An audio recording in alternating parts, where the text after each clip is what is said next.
Ay, maingay. Nandiyan na, huwag kayo maingay.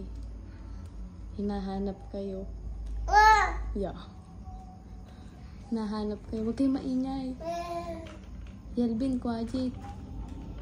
Hinahanap kayo sa rep.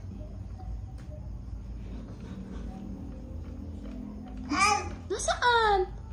Ha? Nasaan na kuya at saka ang ate? Oops! Oops! Galing. Nasaan? Hanap mo! Hanap mo!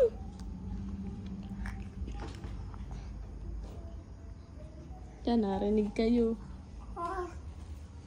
Yan, lalapit mo.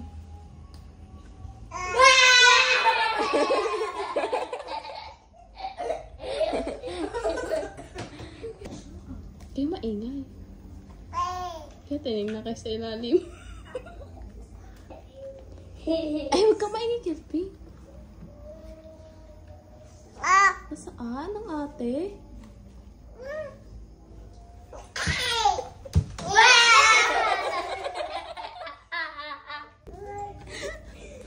Pinapagod niya yan eh.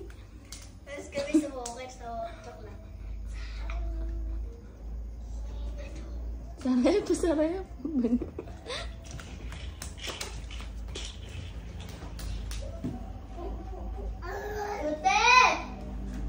Huwag ka na umimik.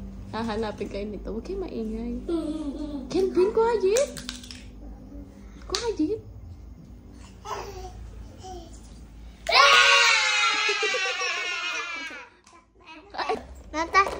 Tao na.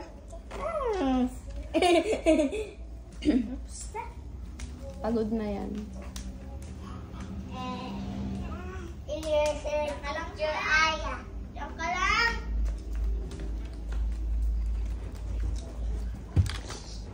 Nandiyan na. Abot na kayo.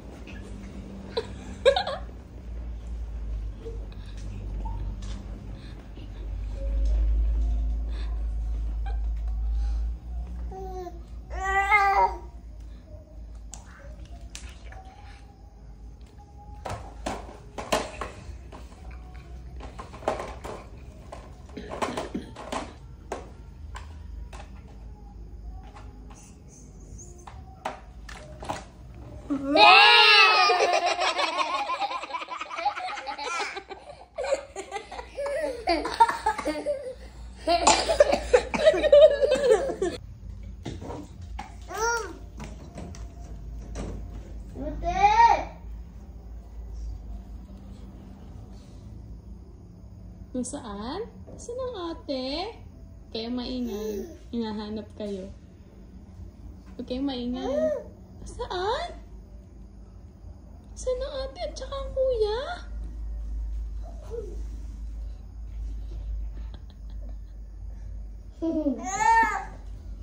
Kaya maingay.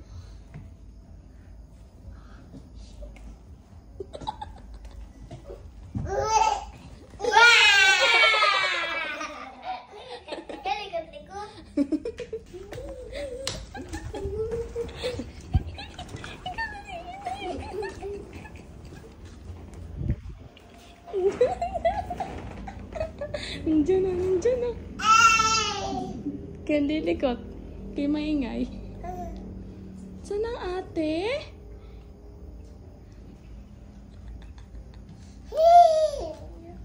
Kita na kayo.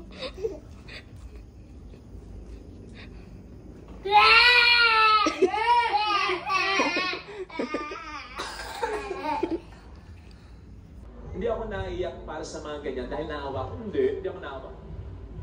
Proud ako. Nakaka-proud sila. Kasi sila ang glue ng pamilya. Someone who holds together their family. Di ba ganyan si Kristo? Kaya may Pasko eh. Ginlun niya ang Diyos at tao. Walang perpektong relasyon. Basta may tao. Hindi perpekto ang relasyon natin sa Panginoon. Bakit? Hindi tayo perpekto. Lalong-lalo na yung relasyon natin sa isa't isa. Sigurado mapuputol at mapuputol yan. Mapupulot yan. Kinakailangan may mag-glue. Para maramdaman yung pagmamahal at pagbibigay ng Diyos sa ating buhay, shout out sa mga glue ng kanilang pamilya. Sa mga nagtitipon sa mga kapatid niya, sa mga ina, sa mga ama na laging kasama ang kanyang mga anak. Shout out para sa inyo.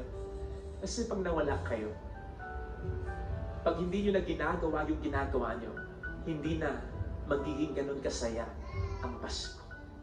Ang Pasko ay tungkol kay Kristo. Ang Pasko ay tungkol kay Kristo na ipinanganak sa konteksto ng isang pamilya. Kasi ang pamilya ay mahalaga. I-save mo kung ano pa ang meron ka. Pangalagaan mo kung anong meron. Kung medyo may nabawas na, pangalagaan mo yung kung ano yung natitira. At huwag mo nang nanaisin na may maputol-mapunit pa. Ito sana ang hiling nating biyaya sa ating banal na misa.